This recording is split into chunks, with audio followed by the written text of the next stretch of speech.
Hi dear student, welcome back to my channel J Rishi physics classes. आज हमें देखना है वाइब्रेशन ऑफ एयर कॉलम। बच्चों, जब एयर कॉलम वाइब्रेट होता है तो एयर कॉलम के वाइब्रेशन की वजह से साउंड, म्यूजिकल साउंड जनरेट होता है। इसके कुछ एग्जांपल्स आप देखते हो, जैसे भगवान श्री कृष्ण का एग्जांपल आपको पता है, फ्लूट। उसमें क्या होता है, एयर कॉलम वाइब्रेट होता है और उसकी वजह से जो म्यूजिक जनरेट होता है वो बहुत ही सुनने के लिए अच्छा होता है। तो ये जो म्यूजिक है, एयर कॉलम उसमें वाइब्रेट होता है और उसकी वजह से, एयर कॉलम के वाइब्रेशन की वजह से स्टेशनरी वेव जनरेट होती है। अभी आज हमें ऐसे ही ऑर्गन पाइप के बारे में स्टडी करना है। इसमें close organ pipe and open organ pipe, ऐसे दो पाइप्स होते हैं बच्चों।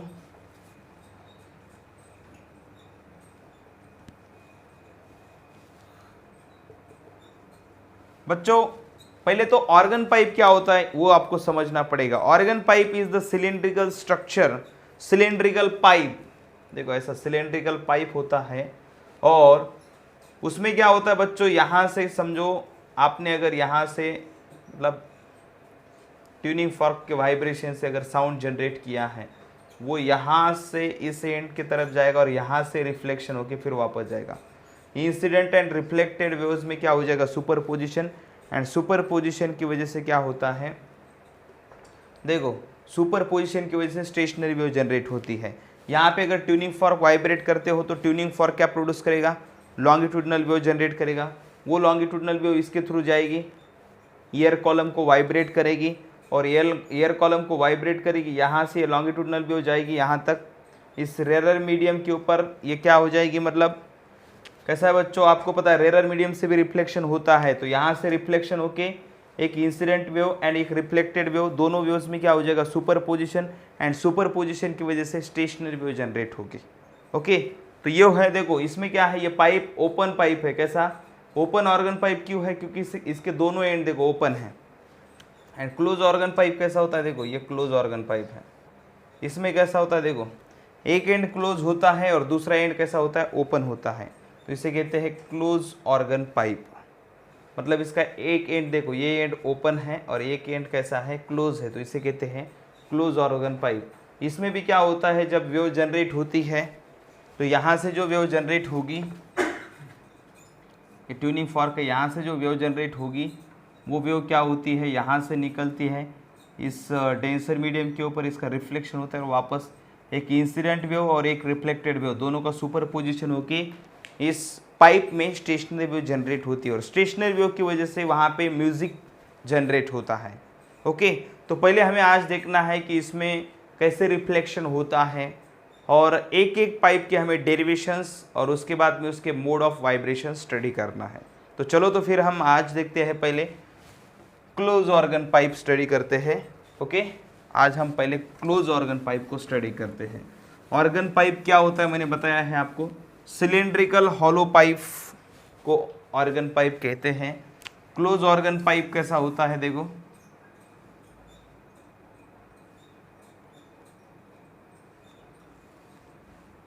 ये क्लोज ऑर्गन पाइप का एग्जांपल, यहाँ पे हमने क्लोज ऑर्गन पाइप लिया है। देखो यहाँ से क्या हो जाएगा बच्चों, एक इंसिडेंट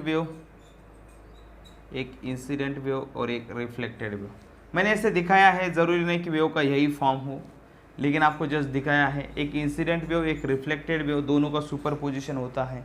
पहले इंसिडेंट वेव का इक्वेशन कैसा होगा, देखो Y I incident wave is equal to, in this case stationary wave form होती है तो हमें क्या करना है, क्लोज ऑर्गन पाइप लिया है, यहाँ से एक इंसिडेंट वेव है और इन this case equation of incident wave क्या है, A sine of omega T. देखो बच्चों, इंसिडेंट वेव किसके अलॉन्ग जा रही है, देखो निगेटिव एक्सिस के अलॉन्ग जा रही है ना। यहाँ पे ओरिजिन भी होगा तो भी ये डायरेक्शन देखो इसकी, ये ऐसी जा रही है, मतलब इसका डायरेक्शन निगेटिव डायरेक्शन में जा रही है, तो यहाँ पे प्लस लेंगे, प्लस ऑफ के X, omega T plus of के एक्स। ऑल्सो रिफ्लेक्टेड वेव क्या हो जाएगी, Y R is equal to, देखो यहाँ से वेव इंसिडेंट हो गई और बाद में ये रिफ्लेक्टेड हो गई। देखो ये रिफ्लेक्ट हो गई वेव, एक इंसिडेंट वेव है, एक रिफ्लेक्टेड वेव है। रिफ्लेक्टेड वेव का इक्वेशन क्या हो जाएगा, एम्पलीट्यूड सेम रहेगा, साइन ऑफ ओमेगा टी, देखो रिफ्लेक्टेड वेव किसके अलोंग जा रही है, पॉजिटिव एक्स एक्सिस के अलोंग जा रही है ना, पॉजिटिव एक्स के अलोंग जा रही है, ये निगेटिव एक्स एक्सिस है। अगर reflected wave positive x axis के अलोंग जाएगी तो हम उसके लिए क्या करेंगे, ओमेगा टी माइनस ऑफ के एक्स लेंगे, अगर वो पॉजिटिव एक्स एक्सिस के अलोंग जाती है तो। आपको पता है ओमेगा टी एंड के एक्स दोनों का अगर सिंबल सेम होगा, पॉजिटिव पॉजिटिव, तो वो जो वेव होती है वो निगेटिव एक्सिस के अलोंग जाती है, एक्स एक्सिस के अलोंग। एक का पॉजिटिव है, ओमेगा टी की टर्म जो ये पॉजिटिव है और के एक्स ये क्या है, निगेटिव है, तो एक अलग अलग सिंबल हो गए, के एक्स का सिंबल मतलब उसका साइन, सॉरी के एक्स का साइन एंड ओमेगा टी का साइन अगर अलग अलग होगा तो wave negative x positive x axis के अलोंग जाती है। अगर इसका साइन अगर अलग अलग होगा तो वेव पॉजिटिव एक्स एक्सिस के अलोंग जाती है, और दोनों का साइन अगर सेम होगा तो निगेटिव एक्स एक्सिस के अलोंग जाती है। ये मैंने पहले आपको बताया है।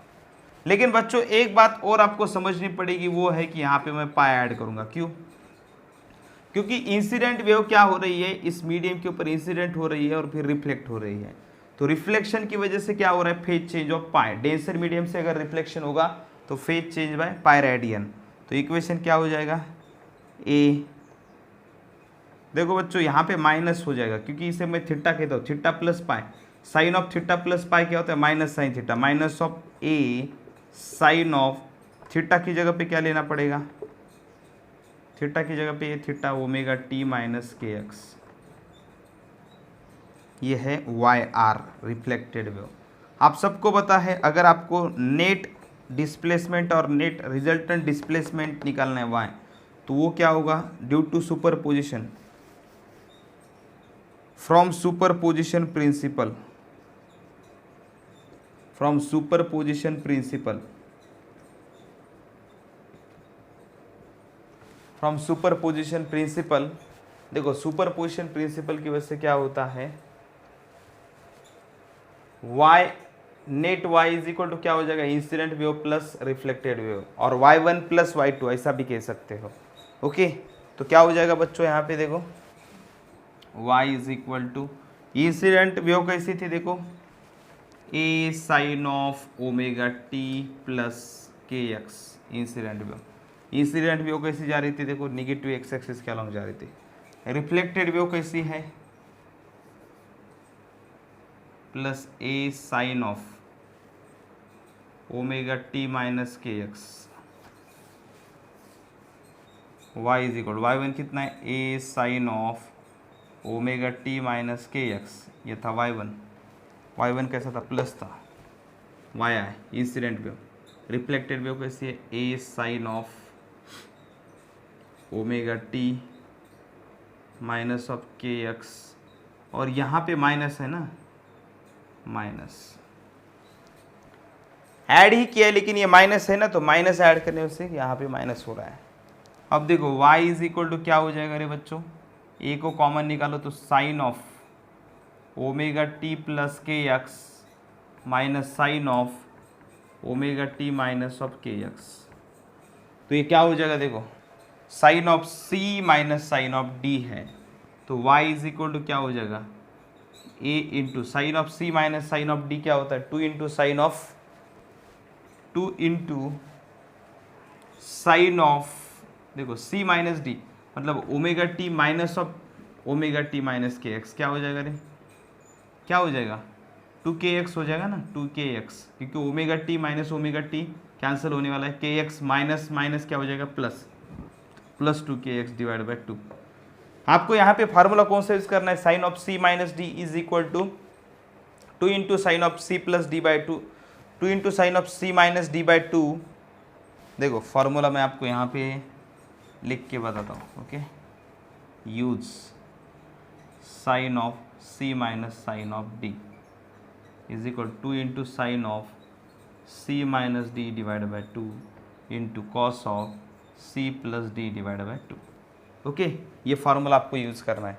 अगर यहाँ पे यूज़ करेंगे तो क्या हो जाएगा, देखो यहाँ पे अगर इस फार्मूले को यूज़ करते हो तो क्या हो जाता है, देखो y is equal to a into, देखो 2 into sine of c minus D divide by 2, मतलब c omega T plus K X है, माइनस ओमेगा टी क्या हो जाएगा, cancel, minus minus plus K X, मतलब 2kx divide by 2 into cos of 2 omega T divide by 2 होता है। Calculation करके देखो आप,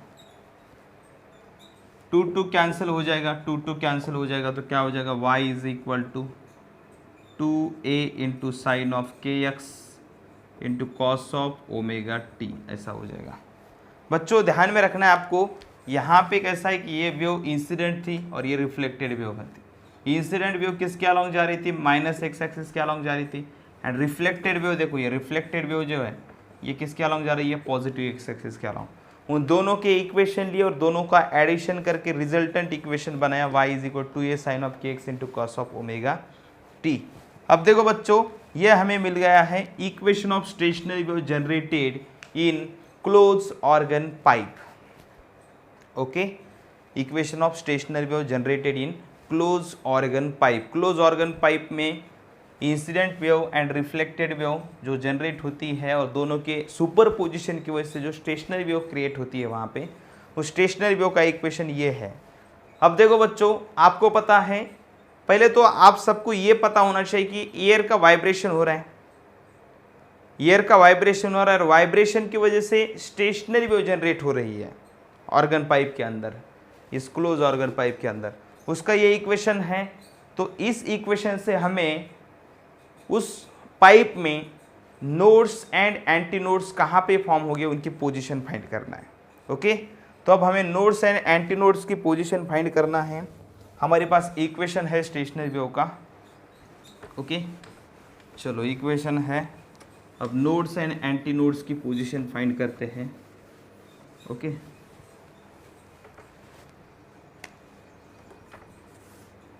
पोजीशन ऑफ, पहले नोड देखते हैं, position of nodes.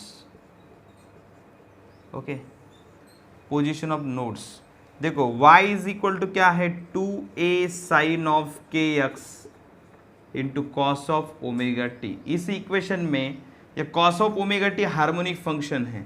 Amplitude represent करने वाला कौन सा फंक्शन है, एम्पलीट्यूड डिस्प्लेसमेंट के साथ वेरी होता है, मतलब ये टोटल टर्म जो ये है एम्पलीट्यूड, मतलब therefore capital A is equal to क्या है, 2a साइन ऑफ के एक्स, ये है एम्पलीट्यूड जो वेरी होता है टाइम के साथ में। ओके, देखो amplitude A is equal to a sine of के एक्स। अब देखो बच्चों, आप सबको पता है एट नोड्स, ये एम्पलीट्यूड का इक्वेशन इतना है, इसकी जगह पे एम्पलीट्यूड रखते हैं हम लोग, तो इक्वेशन बनता है y is equal to capital A cos of omega T. Capital A मतलब कौन है, 2a साइन ऑफ के एक्स। ओके, अब देखो a की जगह पे 2a साइन ऑफ के एक्स रखा है और at nodes a amplitude becomes zero, resultant amplitude, इसका मतलब 2a इंटू साइन ऑफ के एक्स इक्वल टू जीरो। इसका मतलब क्या हो जाएगा, साइन ऑफ के X equal to zero, sine of के एक्स जीरो बन जाता है। साइन ऑफ के एक्स जीरो बनेगा तो के एक्स क्या हो जाएगा, के एक्स इज इक्वल टू, बताओ बच्चों के एक्स की वैल्यू क्या हो जाएगी। अगर साइन ऑफ के एक्स जीरो होता है, साइन थीटा अगर जीरो होगा तो थीटा कितना होगा, आपको पता है, sine zero zero, sine of pi zero, sine of 2 pi zero, ऐसा होता है कि नहीं। इसका मतलब हम क्या करेंगे, k x is equal to zero, sorry sine of के x is equal to zero, मतलब k x is equal to n pi, ऐसा लिख सकते हैं। एन पाई मतलब एन की वैल्यू क्या होगी, where n is equal to 0 1 2 3 so on up to n। अब देखो ये अगर वैल्यू यहाँ पे हम बाद में रखेंगे, पहले इसे सॉल्व करते हैं। के की जगह पे क्या रख सकते हैं, 2 पाई बाय लैम्बडा। के क्या होता है, propagation constant of the wave, 2 pi by lambda रखा, x is equal to n into pi, pi pi cancel, x is equal to क्या हो जाएगा, फिर शिफ्ट करो n into lambda by 2, x is equal to n into lambda by 2। n की value रखेंगे जो हम कह रहे हैं, x इज इक्वल टू क्या हो जाएगा, 0 कॉमा, फिर x की वैल्यू, n की वैल्यू 0 रखी तो 0, n की वैल्यू 1 रखी तो 1 into lambda by 2, lambda by 2, n की वैल्यू 2 रखी तो 2 इंटू लैम्बडा बाई 2 मतलब लैम्बडा, 3 लैम्बडा बाई 2, ऐसा कंटिन्यू रहेगा। मतलब क्या हो जाएगा, क्लोज ऑर्गन पाइप में पहला नोड फॉर्म हो जाएगा जीरो, x की वैल्यू जब जीरो होगी उस वक्त पहला नोड फॉर्म हो जाएगा। जब x की वैल्यू λ/2 होगी उस वक्त सेकंड नोड फॉर्म होगा, फिर लैम्बडा पे नेक्स्ट नोड।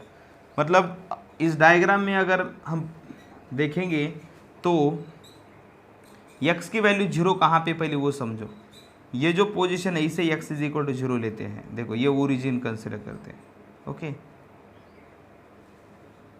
x एक्सिस ऐसा हम कंसिडर करते हैं, ओके। और ये है O, यहाँ पे x is equal to zero है, ओके। इस साइड जाएंगे तो पॉजिटिव है, x पॉजिटिव है, एंड इस साइड जाएंगे तो क्या है, x की वैल्यू -x है, ओके।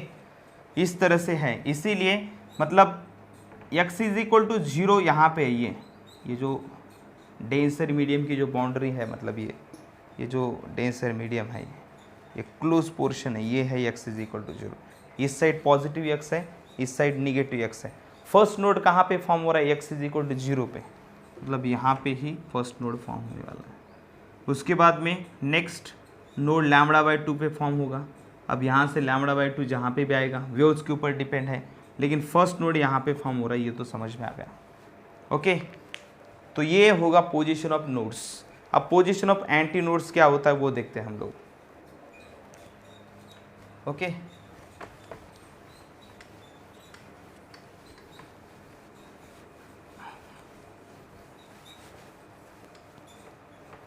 इस केस में पोजीशन ऑफ एंटी नोड्स क्या होता है, देखो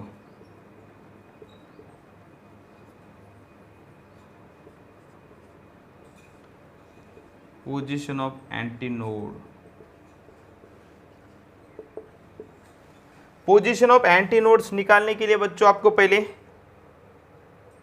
क्या करना पड़ेगा, जो एम्पलीट्यूड का इक्वेशन है क्या है, एम्पलीट्यूड की वैल्यू क्या है इक्वेशन में, 2a into sine of kx।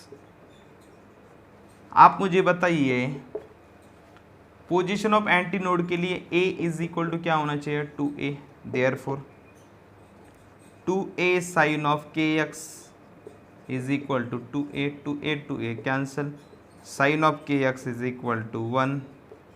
इसका मतलब क्या हो जाएगा, इसका मतलब क्या हो जाएगा, sine of kx is equal to क्या है, 1 है, मतलब kx कितना होगा, साइन थीटा 1 कब होता है बच्चों, चाहे +1 हो -1 हो, मैग्नीट्यूड के हिसाब से सोचो, सिर्फ 1 मैग्नीट्यूड कब होता है, जब π/2 होता है, साइन π/2 मतलब साइन ऑफ 91 है, उसके बाद में साइन ऑफ 3π/2 -1 है, लेकिन बाय मैग्नीट्यूड अगर देखेंगे तो ये प्लस सिर्फ 1 को कंसिडर करना है, 1 कब हो रहा है, प्लस हो या माइनस हो, मतलब हम ऐसा कह सकते हैं 2p + 1 इंटू π/2 ऐसा लिख सकते हैं। p हो या n हो, चाहे तो आप यहाँ पे n भी रख सकते हो बच्चों, कोई बात नहीं है, n भी रख सकते हो, where n is equal to 0 1 2 3 ऐसा। देखो यहाँ पे 2n + 1 मतलब क्या है, वो ऑड नंबर रिप्रेजेंट करता है, 2n + 1, ओके, मतलब ऑड मल्टीपल ऑफ π/2 अगर होगा, मतलब ऑड मल्टीपल मतलब n की वैल्यू 0 रखेंगे तो ये क्या हो जाएगा, π/2, n की वैल्यू 1 रखेंगे तो 3π/2, साइन ऑफ 3π/2 मतलब साइन ऑफ 270, उसकी वैल्यू होती है -1, तो वो भी चलता है, ओके।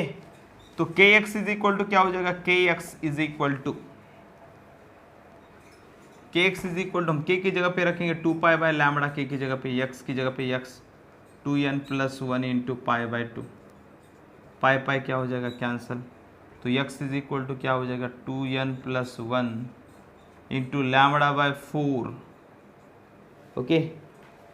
अब देखो बच्चों n की वैल्यू अगर 0 रखेंगे तो क्या हो जाएगा, देयरफॉर n की वैल्यू अलग अलग वैल्यू रख के देखते हैं, x इज इक्वल टू क्या, n की वैल्यू 0 रखेंगे 0 इंटू 0 + 1 λ/4 मतलब λ/4, कॉमा 1 रखेंगे तो 3 इंटू λ/4, 2 रखेंगे तो 5 इंटू λ/4, कॉमा 7 इंटू λ/4। अब देखो अगर हम पाइप को कंसिडर करेंगे तो आप सबको पता है x इज इक्वल टू 0, ये पोजीशन है, x इज इक्वल टू 0, ये लाइन है x इज इक्वल टू 0 वाली, यहाँ पे x इज इक्वल टू 0 होता है, यहाँ पे हम ओरिजिन कंसिडर करते हैं, ओके। तो यहाँ से λ/4 पे क्या होता है, एंटी नोड फॉर्म होता है, फर्स्ट एंटी नोड, क्योंकि यहाँ पे क्या होता है, नोड फॉर्म होता है, तो फर्स्ट एंटी नोड कहाँ पे फॉर्म होगा, λ/4 पे। अब लैम्बडा क्या है उसके ऊपर, कितना है उसके ऊपर डिपेंड है कि फर्स्ट नोड यहाँ पे, फर्स्ट एंटी नोड यहाँ पे आएगा या कहीं पे अंदर आएगा। लेकिन इतना फिक्स है कि जो भी वेवलेंथ होगी शुरुआत में यहाँ पे तो नोड ही फॉर्म होना है, क्लोज एंड पे नोड ही फॉर्म होना है, ये फिक्स है। और यहाँ से λ/4 पे फर्स्ट एंटी नोड फॉर्म होगा। उसके बाद में नेक्स्ट एंटी नोड कहाँ से फॉर्म होगा, यहाँ से कितने डिस्टेंस पे फॉर्म होगा नेक्स्ट एंटी नोड, 3 λ/4 पे। उसका नेक्स्ट यहाँ से 5 λ/4। अब λ/4 कितना है वो तो आपको मतलब उस केस में ही समझ में आएगा। लेकिन λ/4 अगर पता होगा तो आप क्या कर सकते हो, पोजीशन ऑफ एंटी नोड्स आपको समझ में आएगी। ओके, तो हमने क्या देखा, अभी तक हमने देखा दो waves, incident wave and reflected wave. उसकी वजह से क्या होता है, क्लोज ऑर्गन पाइप में सुपरपोजिशन होता है। सुपरपोजिशन की वजह से स्टेशनरी वेव जनरेट होती है। और स्टेशनरी वेव का हमने इक्वेशन देखा, उस इक्वेशन में एम्पलीट्यूड टर्म क्या है वो देखी है, और एम्पलीट्यूड के हिसाब से हमने कहाँ पे एंटी नोड्स फॉर्म होते हैं एंड कहाँ पे नोड्स फॉर्म होते हैं, यहाँ तक हमने देखा है। आपको समझ में आ गया बच्चों? ओके, तो बच्चों अब हमें देखना है modes of vibration of year column in close organ pipe. हमने उसका डेरिवेशन देखा, position of nodes and anti nodes कैसी होती है उसके बारे में भी देखा है। लेकिन अब हमें देखना है मोड्स, मतलब ईयर कॉलम को अगर वाइब्रेट करेंगे तो जैसे स्ट्रिंग के मोड्स थे, आपको पता है स्ट्रिंग को एक बार वाइब्रेट किया था हमने तो वो फंडामेंटल मोड में वाइब्रेट होती थी, आपको पता है एक लूप फॉर्म हो रहा था। बाद में फिर और जोर से वाइब्रेट किया तो 2 लूप फॉर्म हो गए, और जोर से वाइब्रेट किया तो 3 लूप फॉर्म हो गए। मतलब क्या होता है, जैसे स्ट्रिंग का वो एक्सपेरिमेंट था जिसमें मतलब फर्स्ट मोड में 1 लूप फॉर्म होता था, सेकंड मोड में और उसको वाइब्रेट करते थे। मतलब जैसे वाइब्रेशंस बढ़ाएंगे वैसे क्या होते थे, नंबर ऑफ लूप्स ज़्यादा होते थे। ओके, वैसे ही बच्चों अब हमें क्या करना है, डिफरेंट मोड्स में पहले हम फंडामेंटल मोड देखेंगे, फंडामेंटल मोड, फंडामेंटल मोड, और उसे कहेंगे फर्स्ट मोड ऑफ वाइब्रेशन। देखो फर्स्ट मोड ऑफ वाइब्रेशन में यहां पे देखो, फर्स्ट मोड ऑफ वाइब्रेशन में हम देखेंगे ये क्लोज ऑर्गन पाइप है, और आप मुझे बताइए स्टेशनरी वेव फॉर्म होगी तभी म्यूजिक जनरेट होता है। ध्यान में रखना एक बात, जब आप जैसे फ्लूट अगर बजाते हो तो उसमें पहले स्टेशनरी वेव जनरेट होनी चाहिए, तभी वहाँ पे क्या जनरेट होता है, स्टेशनरी वेव जनरेट, मतलब म्यूजिक जनरेट होता है। ओके, तो बच्चों अभी आपको ये मोड्स कैसे होते हैं मैं बताता हूँ, एक बार बुलाओ। अभी ये बजता है कि नहीं पता नहीं, देखता हूँ बजा कैसे। बच्चों ये आपने देखा ही होगा, इवन ये छोटे बच्चे का है शायद। ओके, एक बच्चा जा रहा था यहाँ से, गुजर रहा था, मैंने छीन के लिया उससे। तो बच्चों ये ईयर कॉलम के वाइब्रेशन की वजह से म्यूजिक जनरेट हो रहा है। वैसे इसका म्यूजिक सुनने के लायक नहीं है आपके लिए, लेकिन फिर भी आप थोड़ा सा, अब हमारे पास यही अवेलेबल था आपको पढ़ाने के लिए। तो इसमें मोड्स ऑफ वाइब्रेशन क्या होते हैं मैं बताता हूँ आपको। देखो मैं इसके अंदर, अभी मैं इसमें फूंक मारता हूँ, मतलब इसमें क्या करता हूँ मैं, ईयर कॉलम अंदर वाइब्रेट होगी इसके, और फिर उसके वाइब्रेशन की वजह से स्टेशनरी वेव जनरेट होगी, और स्टेशनरी वेव की वजह से म्यूजिक जनरेट होता है, मतलब साउंड वेव बाहर आती है। देखो अब देखो इसके अलग अलग फ्रीक्वेंसी होती है। फंडामेंटल मोड मतलब क्या, फंडामेंटल मोड का मतलब जब मैं इसके अंदर ईयर इसके अंदर प्रेस करूँगा तब इसमें क्या होता है कि कम से कम पहले जो साउंड आता है उस वक्त जो अंदर की फ्रीक्वेंसी होगी उसे कहते हैं फंडामेंटल मोड। ओके, अब देखो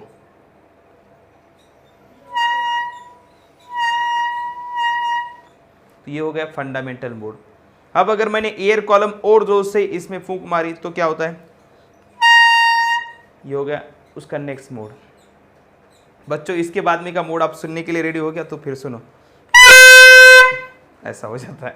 ओके बच्चों, तो मतलब क्या होता है कि इसका जैसे जैसे जितनी ज़्यादा इसमें एयर, आप इसमें जितनी ज़्यादा फूंक जोर से मारेंगे उतना एयर कॉलम का वाइब्रेशन बढ़ जाएगा, और जितना वाइब्रेशन बढ़ जाएगा बाहर जो साउंड निकल रहा है, जिनको अब म्यूजिक का नॉलेज है उनको पता होगा सा सा, उसके बाद में रे मुझे भी मतलब ठीक से नहीं आ रहा है, लेकिन आप समझ लो कि स रे ग, मतलब क्या होता है कि ऊपर ऊपर ऊपर पिच जाता है, उसका जो उसकी फ्रीक्वेंसी है बढ़ जाती है। जैसे शुरुआत में हमने कम से कम थोड़ी थोड़ी एयर इसके अंदर डाली थी, शुरुआत में जो आवाज़ निकल रहा था उसकी फ्रीक्वेंसी कम थी, फिर और थोड़ी सी एयर डाली तो और फ्रीक्वेंसी बढ़ गई। मतलब जितना एयर आप प्रेस करेंगे इसके अंदर उतनी ज़्यादा उसकी फ्रीक्वेंसी बढ़ती जाती है, जितनी ज़्यादा ज़ोर से फूंक मारेंगे उतनी ज़्यादा इसमें फ्रीक्वेंसी बढ़ती है। अब आप फ्लूट का भी एग्जांपल देखेंगे, फ्लूट में क्या होता है, वो ओपन होता है, दोनों साइड से ओपन होता है, तो वो कैसा होता है, फिर ओपन पाइप की तरह बिहेव करता है फ्रीक्वेंसी प्रोड्यूस करने के लिए। उसके अंदर एयर का वाइब्रेशन होता है और एयर के वाइब्रेशन की वजह से क्या होता है, स्टेशनरी वेव फॉर्म होता है। बच्चों अब इसको समझने के लिए आप देखो, यहाँ पे कम से कम, मैंने अभी आपको पता है इसमें एयर ऐसी प्रेस की थी और उसके अंदर मैंने फूंक मारी थी, तो क्या है इसके अंदर हम पहले क्या करेंगे, एयर प्रेस करेंगे, मतलब यहाँ पहले क्या करेंगे, साउंड या जो भी है, यहाँ अगर वेव इंसिडेंट करेंगे, वेव जनरेट होके इंसिडेंट करेंगे और ये रिफ्लेक्टेड वेव होगी। आप मुझे बताइए स्टेशनरी वेव फॉर्म होने के लिए, साउंड बाहर आने के लिए कम से कम स्टेशनरी वेव फॉर्म होना ज़रूरी है।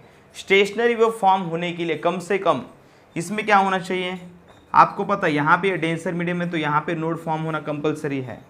और अगर फंडामेंटल मोड है तो और एक बात आपको ध्यान में रखना है, हमेशा ओपन एंड पे एंटी नोड फॉर्म होता है।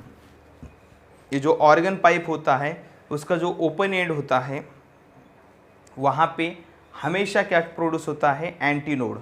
मतलब स्टेशनरी वेव इस पाइप के अंदर फॉर्म होने के लिए कम से कम ओपन एंड पे एंटी नोड होगा और क्लोज एंड पे नोड होगा।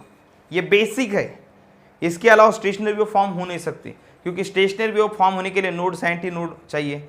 ओपन एंड पे हमेशा एंटी नोड फॉर्म होता है और क्लोज एंड पे हमेशा क्या होता है, नोड फॉर्म होता है। ओके, तो ये बेसिक मोड है। देखो इसमें क्या होता है बच्चों, ये लेंथ यल है क्लोज ऑर्गन पाइप की, और ये क्या है, वेवलेंथ। आपको पता है एक क्लोज लूप मतलब होता है λ/2। अब उसका भी आधा पार्ट है, एक लूप होता तो ये कितना होता है, आप स्ट्रिंग में देखा ये कितना था, λ/4। लेकिन यहाँ पे क्या है, ये अगर क्लोज लूप होगा ये तो ये होता है λ/2, लेकिन इसका भी आधा पार्ट है तो ये कितना हो गया, λ/4। मतलब ये जो है इसे क्या कहेंगे, λ/4।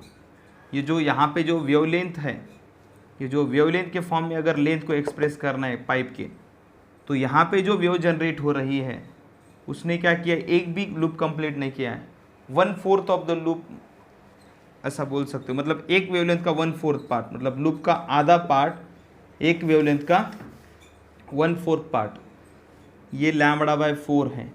ओके, तो लैम्बडा इज इक्वल टू क्या होगा, 4L। बच्चों इस वक्त के वेवलेंथ को फंडामेंटल मोड, फर्स्ट मोड की वेवलेंथ है, इसलिए मैं इसे λ1 कहता हूँ। Okay, λ1 is equal to 4L है। देयरफॉर वेलोसिटी का फार्मूला क्या है, n1 इंटू λ1 है। आप सबको पता है velocity of sound remains constant और velocity of the wave is remains constant. इसमें वेलोसिटी ऑफ वेव कैसे रहती है, कांस्टेंट रहती है। अब देखो बच्चों फ्रीक्वेंसी निकालना है हमें, n1 इज इक्वल टू क्या होगा, v/λ1। λ1 की वैल्यू कितनी है, v/λ1 की जगह पे क्या हो जाएगा, 4 इंटू L, तो ये हो गया n1। ये क्या हो गया, n1। This is a fundamental frequency of vibration of air column in close organ pipe. अब देखो आपको देखना, ये फंडामेंटल मोड और फर्स्ट मोड हो गया। सेकंड मोड के लिए हम क्या करेंगे,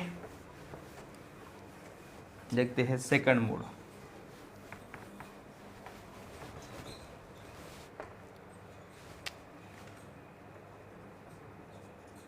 सेकंड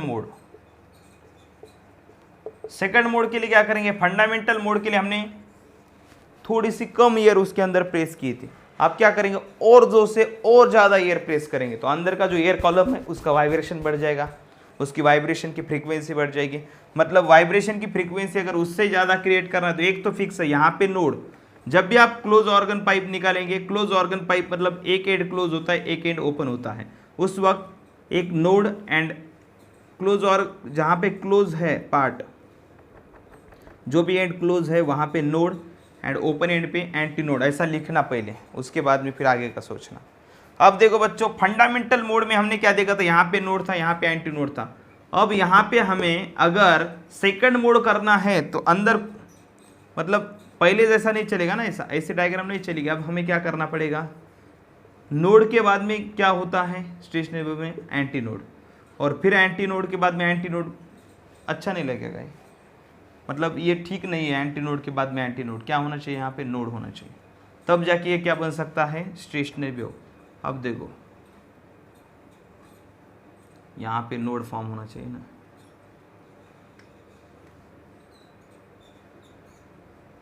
देखो तो ये हो गया सेकंड मोड। सेकंड मोड में इस तरह से फॉर्म होता है। अब देखो बच्चों, एक लूप मतलब क्या होता है, हाफ ऑफ वेवलेंथ, एंड ये हाफ लूप मतलब लैम्बडा बाय 4, मतलब ये total length L is equal to क्या होगा, lambda by 2 plus lambda by 4। लेकिन बच्चों ये वेवलेंथ अलग है, क्योंकि पाइप की लेंथ कांस्टेंट है, पाइप की लेंथ वही है, लेकिन अंदर की जो वेव्स है उसकी वेवलेंथ कम ज़्यादा हो रही है। हमारी फूक की वजह से क्या हो रहा है, अंदर जो एयर कॉलम वाइब्रेट हो रहा है उसकी वेवलेंथ कम ज़्यादा हो रही है। पहले देखो वेवलेंथ कैसे थी और अब वेवलेंथ चेंज हुई है, उसकी वेव चेंज हुई है फूक मारने की वजह से, इसलिए इस वेव लेंथ को हम अलग नाम देंगे, लैम्बडा 2 नाम देंगे। 4 की जगह पे 4 है, लेकिन लैम्बडा की जगह पे क्या रखना पड़ेगा, उसे नाम देना पड़ेगा लैम्बडा 2, क्योंकि इसके पहले हमने लैम्बडा 1 देखा है। फंडामेंटल मोड की जो वेवलेंथ थी उसे हमने लैम्बडा 1 से रिप्रेजेंट किया था, और अब हम लैम्बडा 2 से रिप्रेजेंट करेंगे। तो ये क्या बन जाएगा, L is equal to 3 lambda 2 by 4। इसका मतलब लैम्बडा 2 क्या हो जाएगा, lambda 2 is equal to 4 L by 3, ऐसा बन जाएगा। ओके, अब देखो बच्चों, lambda 2 is equal to 4 L by 3 हो गया। इसका मतलब अब हमें क्या करना पड़ेगा, therefore lambda 2 is equal to आ गया हमारा, आप सबको पता है velocity is equal to frequency into wavelength. तो wave frequency is equal to क्या हो जाएगा, velocity upon wavelength, velocity v divide by lambda 2 कितना है, 4 यल बाई 3, 3 ऊपर जाएगा तो 3 into V by 4 L, 3 into V by 4 L कितना हो जाएगा, फंडामेंटल फ्रीक्वेंसी। आपको पता है वी बाय 4 यल क्या है, फंडामेंटल फ्रीक्वेंसी है। तो n2 is equal to 3 times n1, ये n1 क्या है, फंडामेंटल फ्रीक्वेंसी है। हमने अभी कुछ टाइम पहले फंडामेंटल फ्रीक्वेंसी को n1 से रिप्रेजेंट किया था। तो मतलब सेकंड जो फ्रीक्वेंसी होगी, सेकंड मोड में फ्रीक्वेंसी कितनी है, थ्राइस द फंडामेंटल फ्रीक्वेंसी। अब देखते हैं थर्ड मोड। थर्ड मोड देखो बच्चों,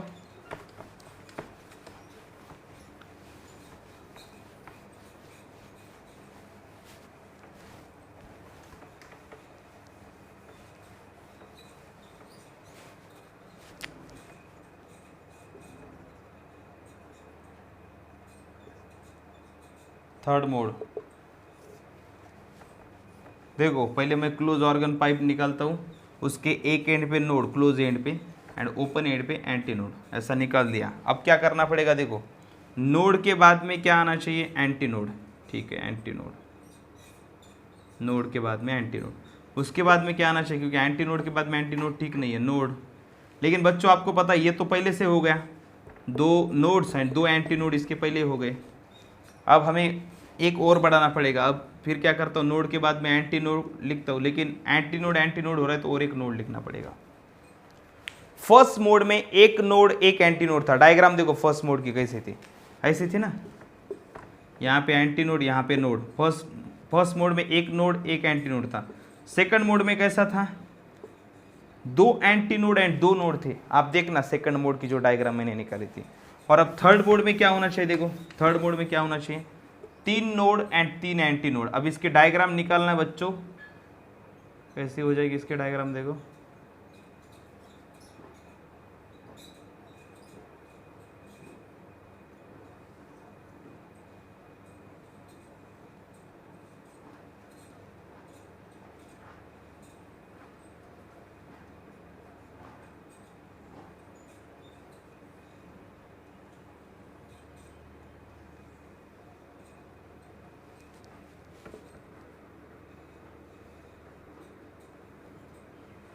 ओके। तो ये समझ लो थोड़ा। तो देखो ये लैम्बडा बाय 2, एक लूप मतलब लैम्बडा बाय 2 और ये लैम्बडा बाय 4, तो कितना हो जाएगा देखो लैम्बडा बाय 2, लेकिन इसे लैम्बडा 3 कहना पड़ेगा क्योंकि थर्ड मोड की वेवलेंथ है lambda by 3, lambda 3 by 2, sorry lambda 3 by 2, एक लूप मतलब half of wavelength plus half of wavelength plus 1/4 of wavelength, इसकी एडिशन करेंगे, ये है length, total length of the pipe. तो कितना हो जाएगा, टोटल एडिशन करेंगे तो आप देख लेना ये आएगा यल। ओके, ये वेवलेंथ है। आपको अगर वेवलेंथ कितनी होगी, ये wavelength sorry lambda 3 is equal to क्या हो जाएगा 4L/5, ऐसा हो जाएगा लैम्बडा 3। ओके, इस केस की वेवलेंथ हो गई 4L/5। अगर ये वेवलेंथ हो गई तो फ्रीक्वेंसी क्या होगी, V3 is equal to N3 into lambda 3। V is equal to N lambda वाला फार्मूला, लेकिन V3 नहीं कहेंगे, क्यों नहीं कहेंगे, क्योंकि वेलोसिटी कैसे रहती है हमेशा constant. Therefore N3 is equal to V divide by lambda 3, V divide by lambda 3, V कितना है, V है, लैम्बडा 3 कितना है देखो 4L/5, 4L/5, तो 5 ऊपर जाएगा, V डिवाइड बाय 4L, ये होगा N3। Therefore N3 is equal to क्या हो जाएगा 5 डिवाइड बाय 5 इंटू V/4L कितना होता है, फंडामेंटल फ्रीक्वेंसी नहीं N1, ये हो गई थर्ड मोड की फ्रीक्वेंसी। ओके, फर्स्ट मोड की फ्रीक्वेंसी N1 थी, सेकंड मोड की फ्रीक्वेंसी थ्राइस ऑफ N1 है, और थर्ड मोड की frequency 5 times of fundamental frequency N1 है।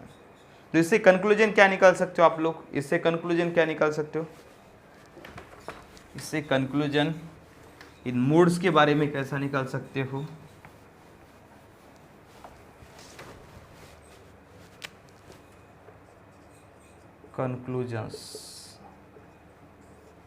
कंक्लूजन्स बच्चों इसमें कैसे हैं, देखो इसके जो फ्रीक्वेंसीज हैं वो कैसे कैसे, देखो N1 N2 and N3 is equal to N1 की जगह पे N1, लेकिन N2 की जगह पे क्या रखा था हमने 3 टाइम्स N1, ऐसा लिख सकते हैं, एंड N3 कितना है 5 टाइम्स N1 है। ओके, इनका अगर कैंसलेशन करेंगे तो ये क्या हो जाएगा 1:3 3:5। ओके, मतलब first frequency, second frequency and third frequency of mode, first mode की फ्रीक्वेंसी, सेकंड मोड की फ्रीक्वेंसी, थर्ड मोड की फ्रीक्वेंसी का अगर कंपैरिजन करेंगे तो 1:3 3:5।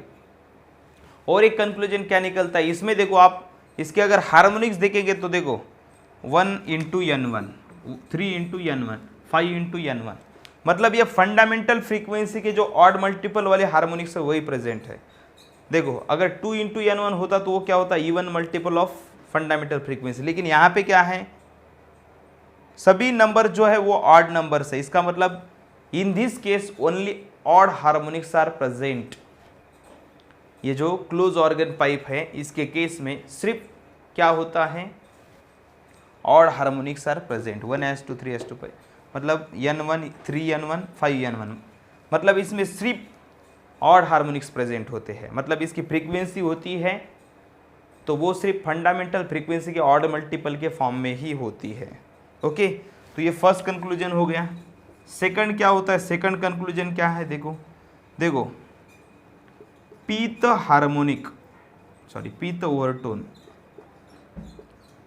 Overtone is equal to 2p plus 1th harmonic, कैसे आता है बता दो। देखो पीत ओवरटोन, आप देखो इसे हम कहेंगे फंडामेंटल फ्रीक्वेंसी और इसे कहेंगे फर्स्ट ओवरटोन, इसे कहेंगे सेकंड ओवरटोन, ऐसा ही कहते हैं। फंडामेंटल फ्रीक्वेंसी के बाद में जो भी फ्रीक्वेंसी आती है उसे फर्स्ट ओवरटोन कहते हैं, सेकंड आएंगे उसे सेकंड ओवरटोन। अब देखो फर्स्ट ये फंडामेंटल फ्रीक्वेंसी, इसके बाद में फर्स्ट ओवरटोन कौन सी आती है, उसकी फ्रीक्वेंसी कितनी है 3 टाइम्स N1, मतलब 3 टाइम्स है, मतलब क्या करना पड़ेगा, अगर फर्स्ट ओवरटोन निकालना है तो P की वैल्यू कितनी रखनी पड़ेगी, देखो 2 इंटू 1 प्लस 1 हार्मोनिक,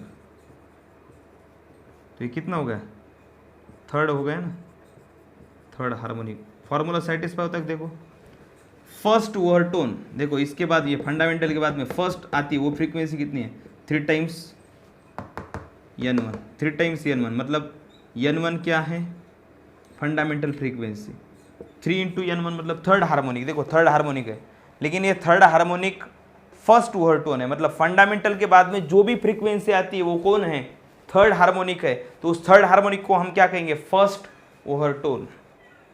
ओके, उसके बाद में देखो सेकंड ओवरटोन क्या है, सेकंड ओवरटोन निकालना है, तो हम क्या करेंगे, यहाँ पे पी की जगह पे देखो, पी की जगह पे 2 रखेंगे, सेकंड ओवरटोन, देखो second overtone is equal to क्या हो जाएगा, फार्मूला देखो, पीथ ओवरटोन वाला फार्मूला, पीथ